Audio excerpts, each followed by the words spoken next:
નમસ્કાર દર્શક મિત્રો, હું છું ચૌહાણ હિરલ. તમે જોઈ રહ્યા છો લોકસામના ન્યૂઝ. તો જોઈએ આજના સમાચાર. મોરબીથી અમારા રિપોર્ટર સોનલવાળા સાથે. આજરોજ મોરબીના લુહારવાડા પરિવારમાં મકાન વાસ્તુ નિમિત્તે નવચંડી યજ્ઞનું આયોજન કરવામાં આવ્યું હતું.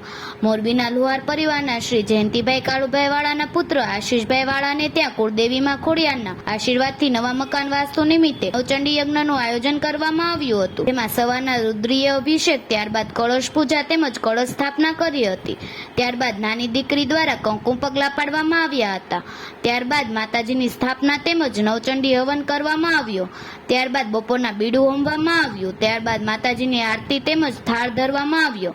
ત્યારબાદ જયંતિભાઈ તેમજ તેમના બંને પુત્રોના સાસરિયા પક્ષ દ્વારા મામેરું આપવામાં આવ્યું. તેમજ જયંતિભાઈ દ્વારા બેન દીકરીઓને યથાશક્તિ ભેટ આપવામાં આવી. ત્યારબાદ બ્રહ્મ ભોજન કરાવવામાં આવ્યું તેમજ બ્રાહ્મણોને યથાશક્તિ ભેટ આપવામાં આવી. ત્યારબાદ આવનાર મહેમાનોને ભોજન પ્રસાદી લીધી. ત્યારબાદ કાર્યક્રમને પૂર્ણ કરવામાં આવ્યો. તો ફરી મળીશું એક નવા સમાચાર સાથે. ત્યાર સુધી જોતા રહો લોકસામના ન્યૂઝ.